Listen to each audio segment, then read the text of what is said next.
Students आवाज़ आ रही है? मैंने अपना लिंक रिफ्रेश कर लिया।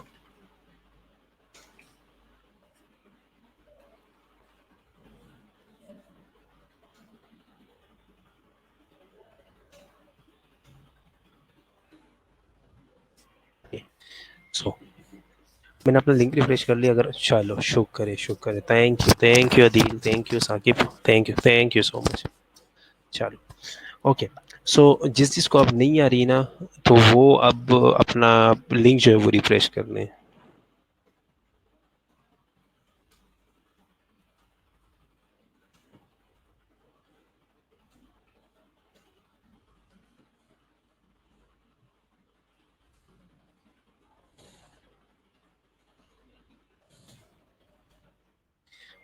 Okay.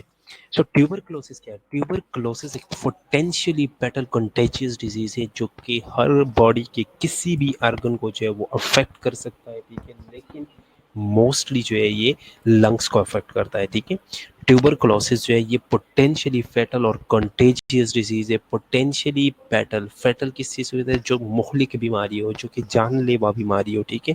And the next one is contagious. Contagious word यहाँ पे यूज हुआ है। Contagious mean highly communicative, highly communicable disease है ये, ठीक है। ये बहुत ही जल्दी जो है वो एक बंदे से जो है वो दूसरे बंदे में जो है वो ट्रांसमिट हो सकती है, ठीक है। कंटेजियस है, खतरनाक बीमारी है, ठीक है।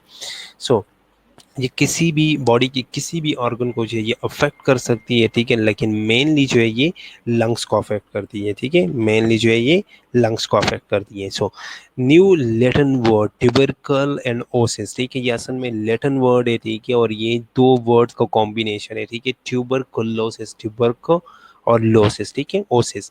ट्यूबरकल का मतलब है राउंड नोड्यूल या राउंड स्वेलिंग, ठीक है, किसी भी जगह पे जो है वो दाना सा बन जाना, ठीक है, उसे क्या कहते हैं? उसे जो है वो ट्यूबरकल बोलते हैं, ठीक है।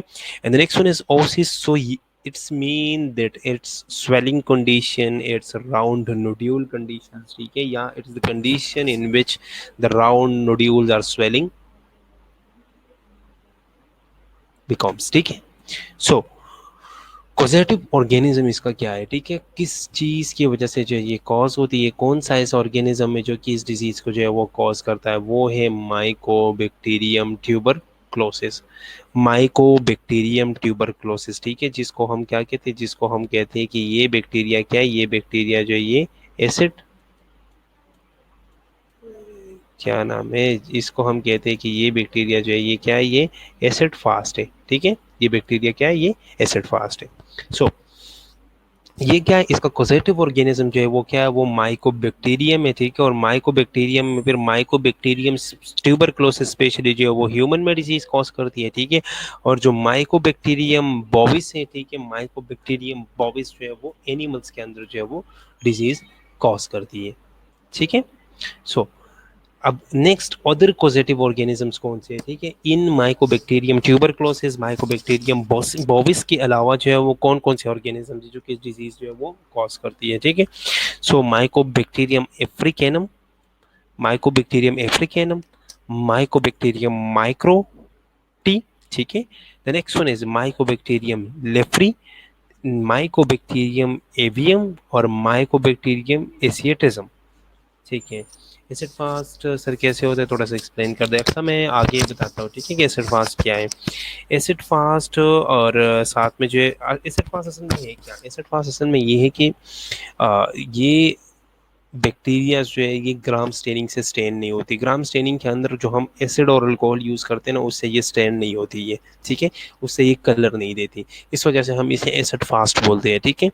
ये वो बैक्टीरिया जिनके लिए हम स्पेशली जो है वो जेटिन स्टेनिंग यूज़ करते हैं, जील नेल्सन स्टेनिंग यूज़ करते हैं, ठीक है, क्योंकि इसकी इसका जो सिल्वॉल है ना, सिल्वेम्ब्रेन, वो थोड़ा सा डिफरेंट है। इसका सिल्वेम्ब्रेन जो है वो डिफरेंट है, इस वजह से जो है वो इसके अंदर जो है वो या ये ऑर्गेनिज्म जो है ये एसिड फास्ट इसलिए कहते हैं क्योंकि ये ग्राम स्टेनिंग से स्टेन नहीं होती, सिर्फ जेटन स्टेनिंग से स्टेन होती है, ठीक है। वो आगे मैं बताता हूँ कि किन वजह से नहीं होते, क्या क्या इश्यूज है, ठीक है। सो ओके, तो इसके लिए कौन कौन सी अदर पॉजिटिव ऑर्गेनिजम्स कौन से इनके अलावा? माइकोबैक्टीरियम एफ्रिकेंस है, ठीक है, एफ्रिकेनम है, माइकोबैक्टीरियम माइक्रोटी है, ठीक है, माइकोबैक्टीरियम लेफ्री है, माइकोबैक्टीरियम एवियम है और एशियाटिकम है, ठीक है। सो नेक्स्ट क्या है, माइकोबैक्टीरियम ट्यूबरक्लोसिस की कैरेक्टरिस्टिक क्या है, ठीक है। तो सबसे पहली बात यह कि ग्राम, ये कैसे हो सकता है gram positive, sorry sorry sorry sorry sorry, मुझसे गलती हो गई है। ये ग्राम पॉजिटिव नहीं, ये एसिड फास्ट है, ठीक है। ये एसिड फास्ट है, वो जल्दी जल्दी मैं लेक्चर अभी बना रहा था, तो शायद मैंने ग्राम पॉजिटिव, पता नहीं मैंने क्या सोच के ग्राम पॉजिटिव लिखा, ठीक है। So it is acid fast, ठीक है, सॉरी, ये कंप्लीटली रॉन्ग है ये चीज़। सो ये बैक्टीरिया जो है, ये क्या है, ये बैक्टीरिया एसिड फास्ट बैक्टीरिया है, ठीक है। नेक्स्ट क्या है कि ऑब्लिगोइट एरोब है, ठीक है। नॉन स्पोर फार्मिंग बैक्टीरिया है, ठीक है। नॉन स्पोर फार्मिंग बैक्टीरिया है, नॉन मोटाइल है, ठीक है। मीजोपेल है, ठीक है। और इसके अलावा क्या है कि स्लो जनरेशन टाइम है इसका, ये कम से कम 15 से 20 घंटे लगते हैं इसको अपना जनरेशन को या अपनी ऑफस्प्रिंग जो है वो प्रोड्यूस करने में, ठीक है। इसे कम से कम जो है वो 15 से 20 घंटे लगते हैं अपनी ऑफस्प्रिंग प्रोड्यूस करने में। इसीलिए कहते हैं कि टीबी का जब हम टेस्ट करवाते हैं ना, इसीलिए कहते हैं कि टीबी का जब हम टेस्ट करवाते हैं वो अक्सर जो है उसमें क्या करते हैं 24 to 48 आवर्स जो है वो लग जाते हैं, ठीक है। हम अक्सर सोचते हैं ना, जब हम टीबी का टेस्ट करवाने जाते हैं लेबॉर्ट्री में, हम टेस्ट दे देते हैं, ठीक है। लेबॉर्ट्री वाला हमें कह देता है इसको आपने जो है वो 2 दिन बाद आना है, ठीक है, या एक दिन में, असल में अक्सर वो कह देते हैं कि 2 दिन बाद आना है, ठीक है। 2 दिन बाद आपने आके अपना टेस्ट रिसीव करना है। हम क्या सोचते हैं, हम मिन्नतें कर जाते हैं, ठीक है, उसके साथ रीजनिंग शुरू कर देते हैं, यार ये क्या बात हुई, ठीक है, मुझे जो है इसकी अर्जेंट ज़रूरत है, ठीक है, आप जो है वो जल्दी करके दे दो मुझे। अब हम इस चीज़ को नहीं समझते कि इसका जो टेस्ट है उसमें इतना टाइम लगता है, क्योंकि ऑर्गेनिज्म का हमें तब तब पता चलेगा जब हम उसे जो है वो कल्चर में डाल लेते हैं, और कल्चर में जो है वो हमें अपना ग्रोथ शो कर लेता है, ठीक है। ग्रोथ कभी शो होगा 24 to 48 आवर्स बाद, जो है ये क्या कर लेता है, ये जो है ये अपनी ऑफस्प्रिंग्स प्रोड्यूस कर लेता है, ठीक है। तो हमें पता चल जाता है कि इसका जो डबलिंग टाइम है या जो जनरेशन टाइम है वो असल में इसका वो ज़्यादा है, ठीक है। हमारे साथ जो है वो लेबॉर्ट्री वाला कोई जो है वो धोखा नहीं कर रहा, या हमें जो है वो कोई वो मतलब जानबूझ के ज़्यादा टाइम नहीं बताता, इसमें लगता ही इतना टाइम है, ठीक है। दूसरी बात क्या है कि ये क्या है, ये एसिड पास बैक्टीरिया है, ठीक है, क्योंकि इसके अंदर जो है वो उसकी सेल वॉल के अंदर जो है वो क्या होता है, माइकोलिक एसिड होता है, ठीक है। इसके सेल वॉल के अंदर जो है वो माइकोलिक एसिड होता है। अब माइकोलिक एसिड जो है वो 50% ऑफ सेल वॉल जो है उसका वेट जो है वो सिर्फ और सिर्फ माइकोलिक एसिड का होता है, इतना ज़्यादा जो है इसमें माइकोलिक एसिड होते हैं, ठीक है। सो ये माइकोलिक एसिड जो है ये डिफरेंट प्रॉपर्टीज़ के लिए जो है ये इंपॉर्टेंट है, ठीक है। एक तो ये है कि ये एसिड फास्ट है इसकी वजह से, ठीक है। दूसरा ये है कि कोई भी एंटीबैक्टीरियल या मोस्टली जो डिटर्जेंट है जिसके ज़रिए जो है वो हम इसे किल कर सकते हैं, या बैक्टीरियोस्टैटिक एजेंट से हमारे पास, वो जो है वो रेजिस्ट कर लेती है इन ये जो बैक्टीरिया, ये जो सेल वॉल के अंदर माइकोलिक एसिड है, ये क्या कर लेता है, ये एज अ रेजिस्टेंस यूज कर लेता है, ठीक है। एज अ रेजिस्टेंट जो है ये शो करता है, रेजिस्टेंट डिटर्जेंट को, डिफरेंट डिफरेंट बैक्टीरियल को जो है ये रेजिस्टेंट शो करता है, ठीक है। सो ओके, अब क्लासिफिकेशन है इसकी, ठीक है। तो दो तरह की हमें जो है वो, या हम मोस्टली जो ह्यूमन बींग्स है, ठीक है, ह्यूमन बींग्स को जो है वो दो तरह का इन्फेक्शन जो है वो होता है, ठीक है। फर्स्ट वन जो है वो एक्स्ट्रा पल्मोनरी है, और नेक्स्ट वन जो है वो पल्मोनरी टीबी है, ठीक है। एक्स्ट्रा पल्मोनरी और पल्मोनरी टीबी, ठीक है, दो तरह के इन्फेक्शन जो है वो हो सकता है। अब एक्स्ट्रा पल्मोनरी क्या है, एक्स्ट्रा पल्मोनरी वो है जो कि पल्मोनरी से बाहर होता है, जो मतलब वो कहाँ से, जो लंग्स के बाहर इन्फेक्शन होता है, वो क्या है, वो एक्स्ट्रा पल्मोनरी है, ठीक है। और जो पल्मोनरी के अंदर होता है वो क्या है, वो उसको हम पल्मोनरी टीबी कहते हैं। अब पल्मोनरी दो तरह की है, पल्मोनरी दो तरह का है, ठीक है। एक है प्राइमरी डिजीज, और द नेक्स्ट वन जो है वो क्या है, वो सेकेंडरी डिजीज है, ठीक है। एक्स्ट्रा पल्मोनरी के अंदर क्या है, एक्स्ट्रा पल्मोनरी के अंदर है लिम्फ नोड टीबी है, प्लूरल टीबी है, टीबी ऑफ अपर एयरवे है, स्केलेटल टीबी है, जेनेटोयूरिनरी है, मिलियरी है, पेरिकार्डियल है, गैस्ट्रोइंटेस्टाइनल है, ट्यूबरकल मेनिंजाइटिस है, या लिस्ट कॉमन फॉर्म्स है, ठीक है। अब ये सारी चीजें जो है वो है जो कि मोस्टली अर्गन बेस्ड होती है, ठीक है, जो कि किसी स्पेसिफिक अर्गन के अंदर जो है वो डिजीज होती है, ठीक है, और उससे जो है वो हम अंदाजा लगा लेते हैं। यहाँ तक किसी का कोई क्वेश्चन?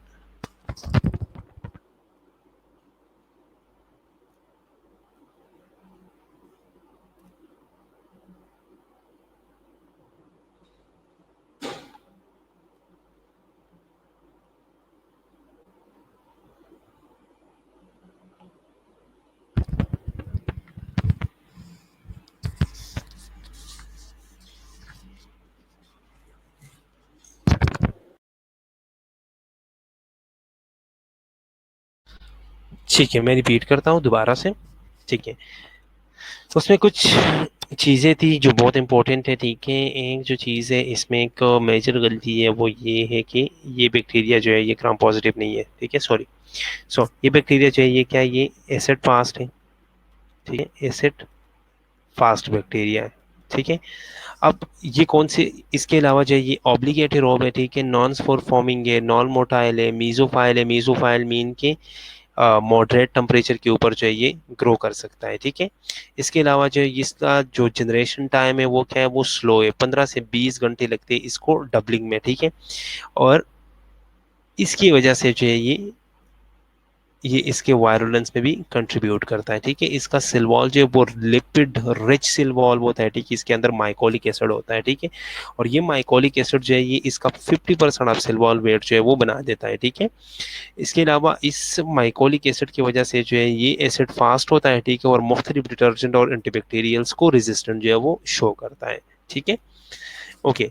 नेक्स्ट फिर हमने ये पढ़ा कि इसके अंदर जो है वो डिफरेंट तरह की ट्यूबरक्लोसिस होती है। ठीक है, एक जो है हमारा पल्मोनरी ट्यूबी है। ठीक है, पल्मोनरी ट्यूबी के अंदर एक प्राइमरी और एक सेकेंडरी है। ठीक है, लेकिन जो एक्स्ट्रा पल्मोनरी है, एक्स्ट्रा पल्मोनरी के अंदर काफ़ी सारे टाइप्स है। लिप नोड का है, प्लूरल है। ठीक है, अपर एयरवे का है, स्केलेटल है, जेनिटरी यूरिनरी है, या मिलरी ट्यूबी टीबी है। ठीक है, अब मिलरी टीबी क्या है, मिलरी टीबी वो है जो कि ब्लड के अंदर हो, जो ब्लड के अंदर हो जाता है ना वो क्या है, वो मिलरी टीबी होता है। ठीक है, इसके अलावा पेरिकार्डियल टीबी है, जेनिटोयूरिनरी जीआई सिस्टम का टीबी होता है। ठीक है, और इसके अलावा जीआई के अलावा जो है वो कुछ लेस कॉमन टाइप्स भी है। ठीक है, जो कि हर अर्गन के हिसाब से जो है हम उसे नाम दे देते हैं। ठीक है, या किसी स्पेसिफिक लोकेशन की वजह से जो हम उसे नाम दे देते हैं। ठीक है, लेकिन ये सारे टाइप जो है ये लेस कॉमन टाइप है। ठीक है, जो मोस्ट कॉमन टाइप है वो पल्मोनरी टीबी है। ठीक है, जिसमें प्राइमरी और सेकेंडरी होते हैं। अब प्राइमरी और सेकेंडरी के अंदर क्या फ़र्क है, प्राइमरी ये है जो कि फर्स्ट टाइम हो रहा हो।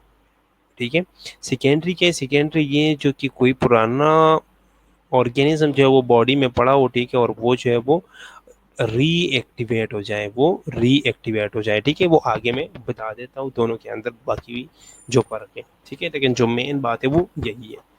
ठीक है, अब 2011 में एक एस्टिमेट लगाया गया। ठीक है, कि पूरी दुनिया में जो 8.7 मिलियन नए केसेस जो है वो टीबी के आए थे 2011 में। ठीक है, इसका मतलब ये है कि 1 लाख पॉपुलेशन के अंदर 125 लोगों को जो है वो टीबी था।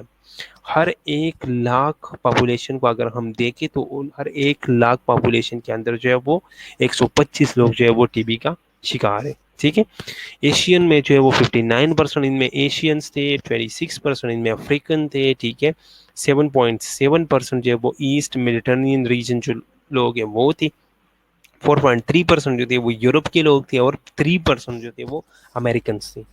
ठीक है, तो सबसे ज़्यादा जो है वो किन लोगों में था, सबसे ज़्यादा जो है वो एशियंस में जो था वो टीबी था। ठीक है, सो ये आप लोग एक दफ़ा देख लो, एक नज़र मार लो। ठीक है, कि टीबी जो है वो उसको हम देखा गया था 22 कंट्रीज के अंदर। 22 जो हाई बर्डन कंट्रीज थी ना, 22 वो कंट्रीज जिसमें जो है वो टीबी सबसे ज्यादा था। ठीक है, तो कितनी केसेस थी इन लोगों में, ये एक दफा आप लोग देखो।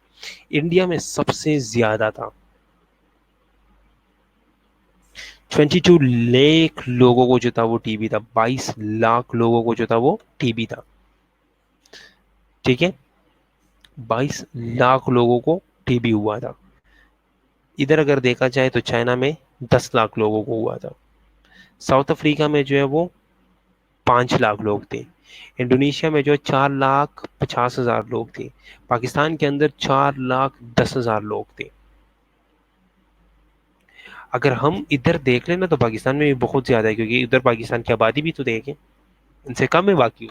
ठीक है, फिर बांग्लादेश में जो वो 3,40,000 का था। फिलीपींस, इस तरह सारी जो है वो ये 22 वो कंट्रीज थी जो 2011 में एक सर्वे किया गया था कि 22 वो कंट्रीज जिनमें जो है वो हाई बर्डन था इस टीबी का। ठीक है, जिसमें टीबी जो है वो सबसे ज़्यादा था। ठीक है, तो ये जो है वो 22 कंट्रीज़ का नाम जो है वो निकाला गया था, और उनमें कितने केसेस थे वो जो है वो देखे गए थे। ठीक है, ये WHO ने एक सर्वे किया था। अब आप लोगों ने मोस्टली बच्चों की बुक्स में भी देखा होगा। ठीक है, जो मुख्तलिफ बुकलेट देती है बच्चों को स्कूल्स में, ठीक है, उसके ऊपर जो है वो हर एक डिजीज के ऊपर लिखा होता है कुछ ना कुछ जो है वो असल में ना वो एक तो साल में एक दो दफा जो है वो स्कूल में पब्लिक हेल्थ वाले आते हैं, ठीक है, और वो बच्चों को ना छोटी छोटी बुकलेट दे देते हैं, छोटे छोटे बस इस तरह रिसाले टाइप बुकलेट दे देते हैं, उसमें सिर्फ और सिर्फ पिक्चर ही बनी होती है, ठीक है। उसमें ये होता है, वो लिखा होता है कि प्लानी मुख्तलिफ डिजीज़ के बारे में लिखा होता है, ठीक है, और मुख्तलिफ डिजीज़ के बारे में ये लिखा होता है कि वो डिजीज़ जो है वो किस तरह स्प्रेड हो रही है या किन चीज़ों से जो है वो स्प्रेड हो रही है और इससे आप लोगों ने बचना कैसे है, ठीक है। सो आप लोगों ने बुकलेट्स के अंदर देखा होगा कि वो लिखा होता है कि टीबी जो है वो किस तरह स्प्रेड होता है, तो coughing without covering the mouth, ठीक है। जब आप कफ करते हो, ठीक है, और आप अपना माउथ जो है वो कवर नहीं करते, ठीक है, तो इससे जो है वो ये डिजीज जो है ये ट्रांसमिट हो सकती है, ठीक है। या जो क्राउडेड प्लेसेस है, ठीक है, जहाँ की वेंटिलेशन ठीक नहीं है, crowded places with poor ventilation, ठीक है, जहाँ की वेंटिलेशन जो है वो पुअर हो, ठीक है, वहाँ पे क्राउडेड लोग रह रहे हो, ठीक है, ज्यादा से ज्यादा लोग जो है वो एक जगह पे रह रहे हो, तो उन लोगों में जो है ये टीबी जो है ये स्प्रेड हो सकता है, ठीक है। इसके अलावा जो है एक मोस्ट इंपॉर्टेंट जो था वो स्पिटिंग एवरीवेयर, ठीक है, एक बंदा है, ठीक है, वो जो है वो उसे ट्यूबरक्लोसिस है, वो जगह जगह जो है वो क्या कर रहा है, वो जगह जगह जो है वो स्पिट कर रहा है, जगह जगह जो है वो या जो स्लाइवा है वो फेंक देता है, स्पिट करता है जगह जगह पे, पब्लिक प्लेसेस में जो है वो स्पिट कर रहा है, तो उससे जो है वो दूसरे लोगों को जो है वो इन्फेक्ट कर सकता है, ठीक है।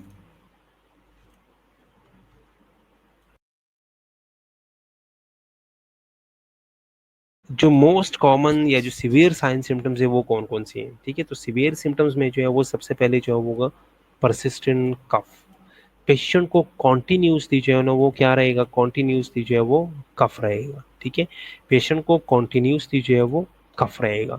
नेक्स्ट क्या होगा, चेस्ट पेन, ठीक है, नेक्स्ट क्या होगा, चेस्ट पेन होगा, ठीक है, एक तो कफ रहेगा, दूसरा जो है वो चेस्ट पेन होगा। इसके अलावा कफिंग विद ब्लडी स्पूटम, ठीक है, कफ के अंदर स्पूटम आएगा लेकिन स्पूटम के अंदर क्या होगा, ब्लड होगा, जिसको हम क्या कहते हैं, जिसको हम हिमोप्टिसिस कहते हैं। सो हिमोप्टिसिस होगा पेशेंट की कफ के अंदर, ठीक है। इसके अलावा जो है वो एसओबी शॉर्टनेस ऑफ ब्रेथ होगा, ठीक है, यूरिन का कलर जो है वो चेंज हो जाएगा, ठीक है, और यूरिन का कलर किस तरह चेंज होगा, क्लाउडी या रेडिश कलर की यूरिन जो है वो आएंगे, ठीक है, आपको ऐसा लगेगा जैसे ब्लड के अंदर, जैसे इसके अंदर जो है वो ब्लड आ रहा हो, ठीक है, ब्लड नहीं होता है, थोड़ा सा उसका कलर जो है वो चेंज हो जाएगा, ठीक है। इसके अलावा फीवर रहता है इसके अंदर, ठीक है, और फीवर जो है वो मोस्टली जो है वो नाइट को रहता है, ठीक है, इसके अंदर जो है वो फीवर जो है वो नाइट को रहता है, ठीक है, और नाइट फीवर के साथ साथ जो है वो स्वेटिंग बहुत ज़्यादा होती है, ठीक है, नाइट स्वेट होता है इसके अंदर, ठीक है, और चिल्स होती है, ठीक है, चिल्स जो है वो क्या कहते हैं, कपकपी रहेगी, ठीक है, और साथ साथ स्पूटम, बलगम को कहते हैं स्पूटम, स्प्यूटम, ठीक है। इसके अलावा जो है वो क्या रहेगा, इसके अलावा जो है वो फटीग रहेगा, ठीक है, उसे जो है वो हर वक्त ऐसा फील होगा जैसे उसमें उसके बदन में जान नहीं है, ठीक है, और वो जो है वो बिल्कुल थका हुआ है, ठीक है। तो ये सारी साइन सिम्टम्स है किस चीज़ की, ट्यूबर क्लोसिस की, ठीक है। यहाँ तक कोई क्वेश्चन,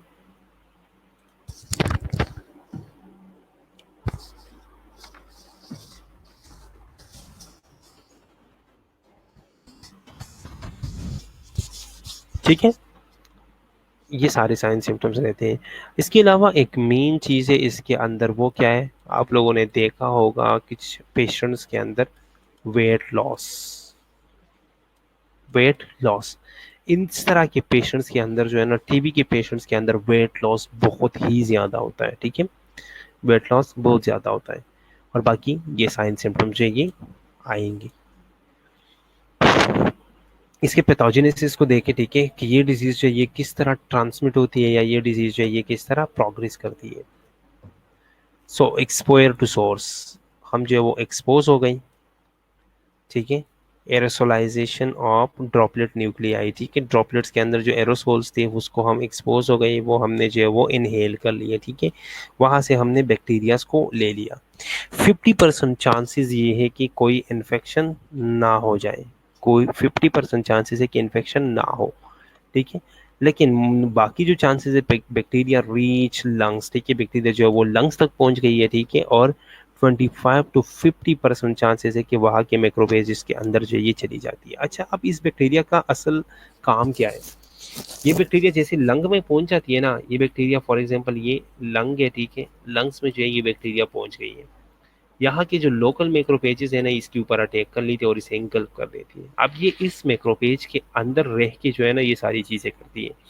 ये बैक्टीरिया जो ये इस मैक्रोफेज के अंदर मल्टीप्लिकेशन शुरू कर देती है, मैक्रोफेज के अंदर मल्टीप्लिकेशन शुरू कर देती है, ठीक है। मैक्रोफेज के अंदर मल्टीप्लिकेशन शुरू कर देती है, ठीक है, और एक लियन बना देता है, ठीक है, एक लियन बनता है इसका, ठीक है, एक लियन बन जाता है, ठीक है, जिसको हम क्या कहते हैं, जिसको हम केशियस निक्रोसिस कहते हैं, जिसको हम केशियस निक्रोसिस भी कहते हैं, ठीक है, इसका नाम है केशियस निक्रोसिस, ठीक है। अब इसके अलावा क्या है, ये बैक्टीरिया या क्या करेगा, ये बैक्टीरिया जो है वो आगे जाके बैक्टीरिया सीज टू ग्रो, ठीक है। बैक्टीरिया 95% चांसेस ये होते हैं कि बैक्टीरिया जो है वो ग्रो उसका सीज हो जाता है, ठीक है। जब दोबारा ये बंदा जो है ये इम्यूनो सप्रेस होगा, ठीक है, या इसे फेवरेबल कंडीशन मिलेगी तो ये दोबारा जो है रीएक्टिवेट होगा और फिर से जो है वो मैक्रोफेज के अंदर जो है वो डिवाइड होना शुरू हो जाएगा। नेक्स्ट चांस क्या है, नेक्स्ट चांस ये है कि जो लियन बन गया है, ठीक है, जो दाना बन गया है, जो एक ग्रेनुलोमा बन गया है, ठीक है, वो लियन जो है वो क्या हो जाए, वो लिक्विफाई हो जाए, वो लिक्विड में चेंज हो जाए, ठीक है। तो वो जब लिक्विड में चेंज हो जाता है तो वो फिर ब्लड के अंदर चला जाता है और ब्लड के जरिए वो किसी भी अर्गन में जो है वो पहुंच सकता है और हमें डेथ जो है वो कॉज कर सकता है, ठीक है। नेक्स्ट क्या है कि ये बैक्टीरिया जो है वो हम क्या कर लेते हैं, ये बैक्टीरिया जो है वो हम कफ कर लेते हैं, ठीक है। बैक्टीरिया जो है वो स्पूटम के अंदर चला जाते हैं और इसको हम कफ कर लेते हैं, तो कफ के जरिए जो है ये बाहर निकल सकता है, ठीक है, और ये डिजीज जो है वो कॉज कर लेता है, ठीक है, किसी और बंदे को। स्टेप्स मैं रिपीट करता हूँ, ठीक है, दोबारा सुन लो आप लोग। स्टेप्स में रिपीट करता हूँ, ठीक है। बैक्टीरिया आया, ठीक है, या जो उसको हम कहते हैं कि सोर्स है, सोर्स आया, ठीक है। सोर्स ने क्या किया, सोर्स से जो है वो हमने उसने उसने स्नीज किया, कफ किया, ठीक है, उससे जो है वो हमने ड्रॉपलेट के अंदर जो एरोसोल थी वो ले लिए। बैक्टीरिया जो है वो हमने इनहेल कर लिया, बैक्टीरिया इनहेल कर लिया। 50% चांसेस है कि कोई इन्फेक्शन ना हो, ठीक है, लेकिन 50% चांसेस, 25 to 50% चांसेस ये है कि वो इन्फेक्शन हो जाए। माइक्रोपेज ने इसके ऊपर अटैक किया, ठीक है, तो 50% चांसेस ये है कि ये बाहर निकल जाए और ख़त्म हो जाए, लेकिन 50% चांस ये है कि ये माइक्रोपेज के अंदर जो है वो मल्टीप्लिकेशन शुरू कर दे। जब उसके अंदर मल्टीप्लिकेशन शुरू कर दे तो उसके अंदर ये एक ग्रेनुलोमा बना देता है, ठीक है, एक लियन बना देता है। वो लियन जो है वो 90% चांसेस ये होते हैं कि स्टॉप हो जाता है 95% तक। फिर जब उसे जो है वो इम्यून या फेवरेबल कंडीशन मिलती है तो दोबारा से जो है ये रीएक्टिवेट हो जाता है, लेकिन चांसेस ये भी होते हैं कि ये लियन जो है ये लिक्विफाई हो जाए, ठीक है, और लिक्विफाई होके ये पूरी बॉडी के अंदर जो है वो स्प्रेड हो जाए, ठीक है, पूरी बॉडी के अंदर स्प्रेड भी हो सकता है। और जब हम कफ करते हैं तो कफ के जरिए जो है ये स्पूटम के जरिए जो है ये बाहर निकल सकता है और किसी और बंदे को जो है वो इन्फेक्ट कर सकता है, ठीक है। यहाँ तक कोई क्वेश्चन?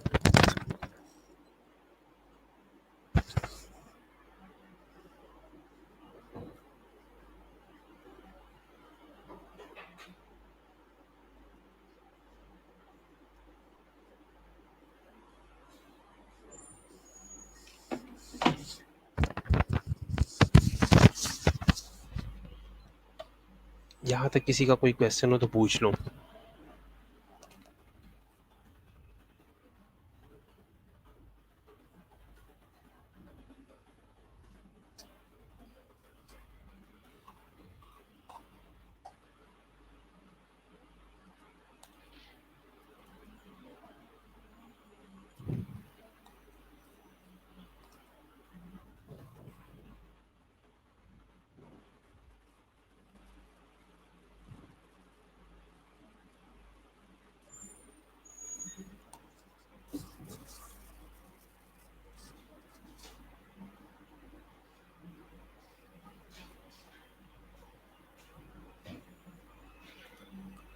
अच्छा, ग्रेनुलोमेटस लियन क्या है, ठीक है, ग्रेनुलोमेटस लियन किसने पूछा, ये आई थिंक अदील ने पूछा, ठीक है।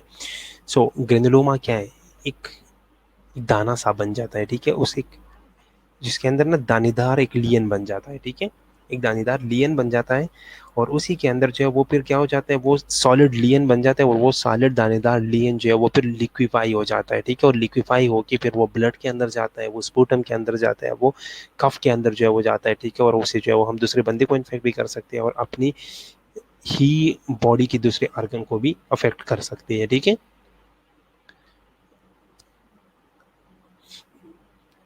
ठीक है, यहाँ तक किसी का कोई क्वेश्चन हो तो पूछ लो।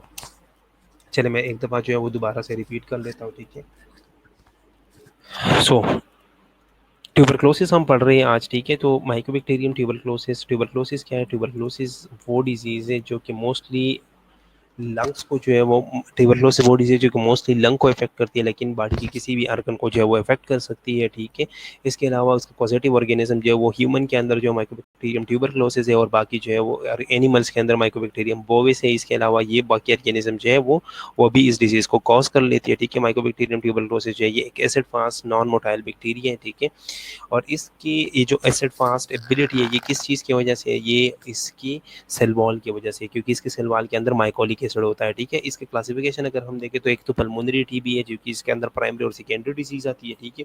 और एक है एक्स्ट्रा पल्मोनरी जो कि पल्मोनरी जो कि लंग्स के बाहर होती है किसी और आर्गन के अंदर, ठीक है। उस आर्गन उस लोकेशन के हिसाब से हमने उसे नाम दिए है, ठीक है।